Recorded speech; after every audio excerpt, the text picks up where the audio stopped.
नमस्कार, वंदे मातरम। दोस्तों, स्वागत है आप सबका सैनिक पाठशाला में। आज के वीडियो के कुछ महत्वपूर्ण जानकारियों को लेकर आया हूं, जैसे आप बोर्ड पर देख पा रहे हैं।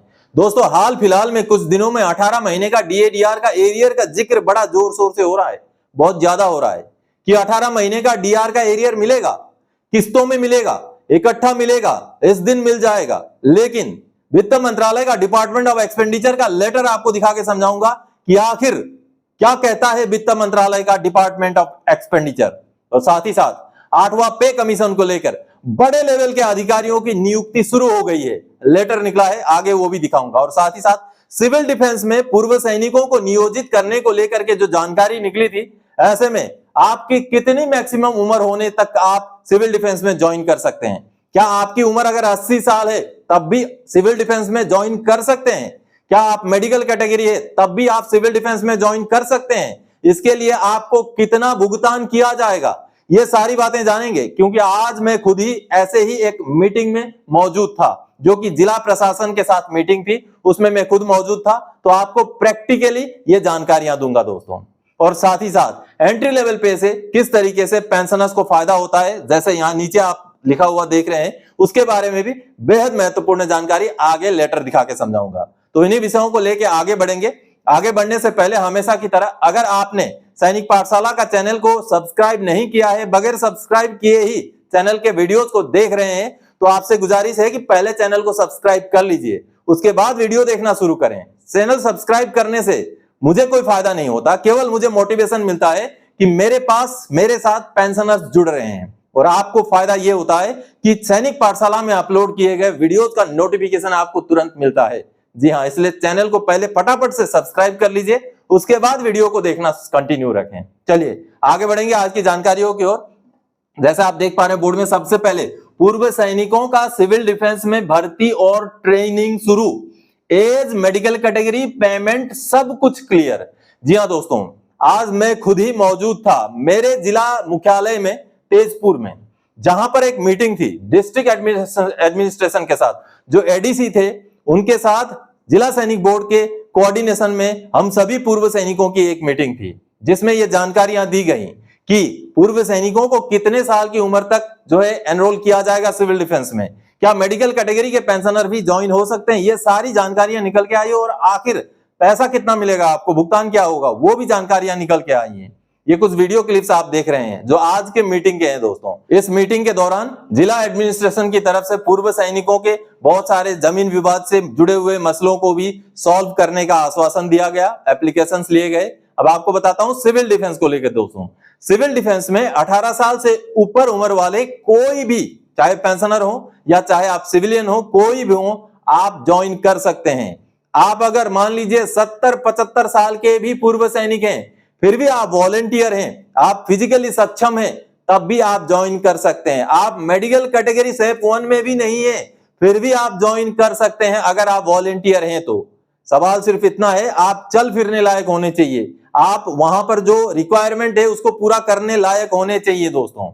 इसके लिए आपका एज का कोई क्राइटेरिया नहीं है, आपका मेडिकल कैटेगरी का भी कोई क्राइटेरिया नहीं, बस आप इतने सक्षम होने चाहिए कि आप सिविल डिफेंस में अपनी सेवा दे सकें। और इसके लिए कोई भुगतान नहीं है, कोई पेमेंट भी नहीं है। हाँ, लेकिन जब भी लड़ाई जैसी स्थिति आएगी, जब भी आपका एम्प्लॉयमेंट सिविल डिफेंस के तौर पर किया जाएगा, उस समय में भुगतान को लेकर के अलग से जानकारियां या अलग से नोटिफिकेशन निकाल दिए जाएंगे। और मेरे एरिया में तो इसको लेकर के ट्रेनिंग में ही शुरू हो चुका है दोस्तों। अब हमने ये कोशिश की है कि हमारे इलाके में ही उस ट्रेनिंग को कंडक्ट किया जाए, तो इसको लेकर के आज विचार विमर्श भी किया गया। और मेरे एरिया में भी अब ट्रेनिंग का कोऑर्डिनेशन किया जाएगा और हम ट्रेनिंग का ऑर्गेनाइज करेंगे ताकि सिविल डिफेंस में ज्यादा से ज्यादा लोगों को ट्रेनिंग किया जा सके। तो ये थी जानकारी सिविल डिफेंस में पूर्व सैनिक और बाकी लोगों को एम्प्लॉयमेंट करने को लेकर। चलिए आगे बढ़ते हैं अगली जानकारी की ओर। बड़ी खबर, 8 सीपीसी के लिए सरकार ने बड़े लेवल के अधिकारियों की नियुक्ति शुरू कर दी है, कमिटी जल्द काम करना शुरू करेगी। जी हाँ, इसको लेकर के एक लेटर जारी हुआ है, चलिए सीधे लेटर को देखते हैं। दोस्तों, भारत सरकार के पेंशन मंत्रालय का यह बेहद अहम लेटर है 22 मई 2025 का, जो कि 8वें पे कमीशन से जुड़ा हुआ लेटर है। ये लेटर पहले तो देखिए, ये सारे जो चीफ सेक्रेटरी हैं राज्य सरकारों के, उनको एड्रेस किया गया है। साथ ही साथ भारत सरकार के जितने भी मंत्रालय हैं उनके सेक्रेटरीज को भी यह लेटर एड्रेस किया गया है। और ये लेटर किस संदर्भ में है, देखिए सब्जेक्ट से आपको पता चलेगा। Filling up of the 4 post of deputy secretary oblique director in the 8 central pay commission on deputation basis under the central staffing scheme under department of expenditure. यानी कि भारत सरकार के डिपार्टमेंट ऑफ एक्सपेंडिचर के तहत 4 ऐसे बड़े लेवल के अधिकारी जो कि डिप्टी सेक्रेटरी और डायरेक्टर लेवल के अधिकारी हैं, 8वें पे कमीशन में नियोजित करने को लेकर के ये लेटर जारी किया गया है दोस्तों। और इसमें एप्लीकेशन जो है, it has been decided to extend the last date for submission of application till 10 June 2025। यानी कि इस इस्तेहार में जो एप्लीकेशन सबमिट करने का लास्ट डेट है वो 10 जून 2025 तक जो है दोस्तों दिया गया है। अब देखिए यहाँ महत्वपूर्ण क्या है दोस्तों, पे कमीशन बैठेगा और बैठने के साथ साथ काम करना शुरू कर देगा, क्योंकि जितने भी उससे पहले के अपॉइंटमेंट है, जितने भी डायरेक्टर डिप्टी सेक्रेटरी लेवल के अधिकारी हैं, उनका अपॉइंटमेंट का काम शुरू हो रहा है। बेशक सरकार ने पे कमीशन की घोषणा से लेकर के अब अधिसूचना निकालने के समय के बीच में जो ज्यादा डिफरेंस हो गया, लेकिन उस डिफरेंस के बीच में भी जो अपॉइंटमेंट्स हो रहे हैं, पिछले दिनों भी हमने देखा था अधिकारी लेवल के कुछ अपॉइंटमेंट्स का इसी तरीके से इस्तेहार निकला था। अब उससे भी बड़े अधिकारी जो कि डिप्टी सेक्रेटरी और डायरेक्टर लेवल के अधिकारी हैं, उनमें से 4 अधिकारियों को अपॉइंटमेंट करने को लेकर के ये लेटर निकाला है, जो कि बेहद महत्वपूर्ण लेटर है। अगर पे कमीशन की जो अधिसूचना निकलने से पहले पहले ये सारे अपॉइंटमेंट के काम अगर खत्म हो जाएं दोस्तों, तो कहीं ना कहीं पे कमीशन गठित होते ही अपना काम तुरंत अगले दिन से ही शुरू कर सकता है, यानी कि काम में स्पीड आ सकता है। तो ये एक बड़ी खबर है, बड़ी जानकारी है। लेकिन यहाँ पर एक चीज थोड़ा सा जो सोचने वाली है कि ये राज्य सरकार के सेक्रेटरीज को इसमें इन्वॉल्व करने की क्या जरूरत है, जब पूरा पे कमीशन ही सेंट्रल गवर्नमेंट के एम्प्लॉइज और पेंशनर्स के लिए है। 8वां सेंट्रल पे कमीशन है, तो the chief secretaries all state governments को इसको देने का क्या मतलब है? क्या राज्य सरकारों से भी जो डिप्टी सेक्रेटरी या डायरेक्टर लेवल के अधिकारियों को मांगा गया है? इसका मतलब क्या बनता है? चलिए जो भी हो, अब बड़े लेवल के अधिकारियों का अपॉइंटमेंट होना शुरू हो गया है 8वें पे कमीशन को लेके। यानी कि 8वां पे कमीशन जैसे ही गठित होगा, उसके अगले दिन से पे कमीशन फुल फ्लेज तरीके से काम करना शुरू कर सकता है दोस्तों। अब अगर कमेटी के गठन होने से पहले ही सभी नियुक्ति की प्रक्रिया अगर खत्म कर दी जाए, तो जैसे ही कमेटी बैठेगी, कमेटी अगले दिन से ही ताबड़तोड़ काम करना शुरू कर सकती है, जिससे आगे पे कमीशन में रिकमेंडेशन सबमिट करने में ज्यादा समय नहीं लगेगा। चलिए आगे बढ़ते हैं अगली जानकारी की ओर। 18 महीने का डीए एरियर मिलेगा, किस्तों में मिलेगा या एक मुश्त मिलेगा, लेकिन मिलेगा। मगर भारत सरकार का आदेश क्या बोलता है?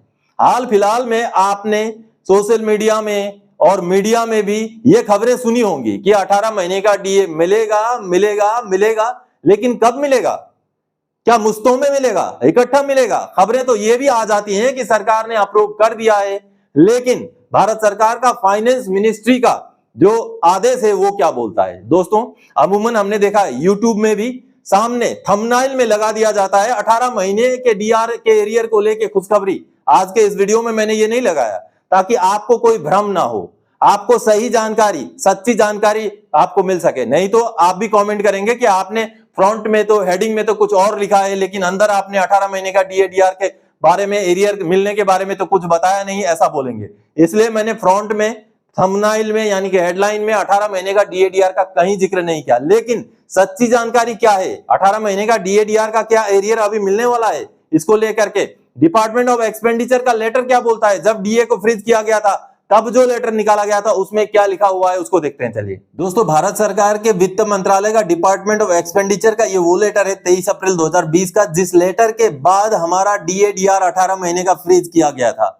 अब ये लेटर आगे आने वाले समय में फ्रीज किए गए पीरियड का एरियर के संदर्भ में क्या बोलता है? ये लेटर महत्वपूर्ण है दोस्तों। आप यहां पर देखिए, इसी लेटर के जरिए जनवरी 2020 से लेकर के, यानी कि जो 3 बढ़ोतरियां होनी थी, जनवरी 2020 में, फिर जुलाई 2020 में और जनवरी 2021 में, ये तीनों जो बढ़ोतरियां डीआर की थी उनको फ्रीज किया गया था। और उसी समय जैसे ही ये आदेश निकाला गया था दोस्तों 23 अप्रैल 2020 का, उसी समय उसके एरियर को लेकर के यहां साफ साफ कहा गया था 2 नंबर पैराग्राफ का ये आखिर वाला पोर्शन अगर आप पढ़ेंगे, no arrears for the period from 1 January 2020 till 30 June 2021 shall be paid. यानी कि कोई भी एरियर इस पीरियड का भुगतान नहीं किया जाएगा। ये भारत सरकार ने पहले ही अपने आदेश में जारी किया था।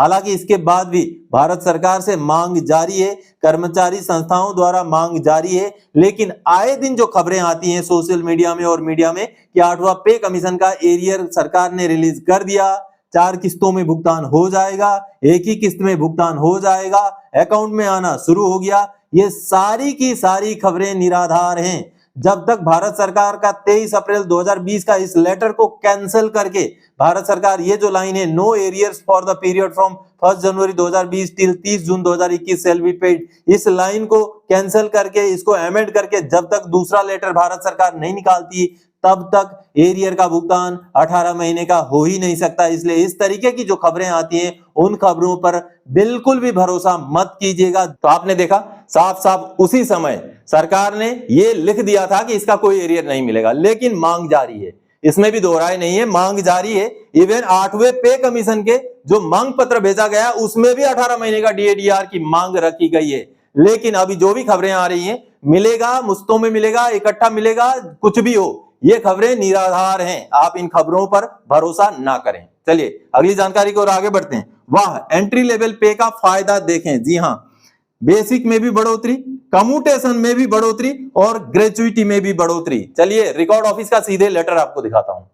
दोस्तों आर्टिलरी रिकॉर्ड का ये 26 अप्रैल 2025 का लेटर है जो कि पीएओआर आर्टिलरी को भेजा गया है, और ये बेसिक पे 1 जनवरी 2006 से बढ़ोतरी के संदर्भ में, और ये एंट्री लेवल पे से जुड़ा हुआ मुद्दा है। दोस्तों आप यहां पर देखिए 2 नंबर पैराग्राफ में अगर देखेंगे, it is intimated that revision of basic pay as per the entry level pay in respect of above named individual has been carried out by PCDA Prayagraj PPO number so and so dated 17 October 2023 and accordingly arrears of for rupees 72,734 has also been paid to the individual in the month of October 2023. The following anomaly have been noticed in the PPO. उनको arrear दे दिया गया, 72,734 रुपए का arrear दिया जा चुका है 2023 में ही, लेकिन दोस्तों एनोमलीज अभी भी बचे हैं, विसंगति अभी भी बची है। और वो विसंगति क्या है, देखिए बेसिक पे में जो बढ़ोतरी थी 38,100 से बढ़ करके बेसिक पे 39,200 हो गया, यानी कि 1,100 रुपए का बढ़ोतरी। आगे कम्यूटेशन जो वैल्यू था वो 15,60,284 उनको मिला था, जबकि एंट्री लेवल पे ये देखिए आफ्टर प्रोसेसिंग एंट्री लेवल पे 15,99,571 रुपए, यानी कि 39,287 रुपए का जो है डिफरेंस था। आगे ग्रेचुइटी अमाउंट में भी 6,42,551 की बजाय 6,58,743 रुपए होने की वजह से 16,192 रुपए का डिफरेंस था, और कुल डिफरेंस मिला करके दोस्तों 56,579 रुपए का था, जिसका भुगतान उनको होना है। In view of the above you are requested to examine the case and rectify the said anomaly at the earliest.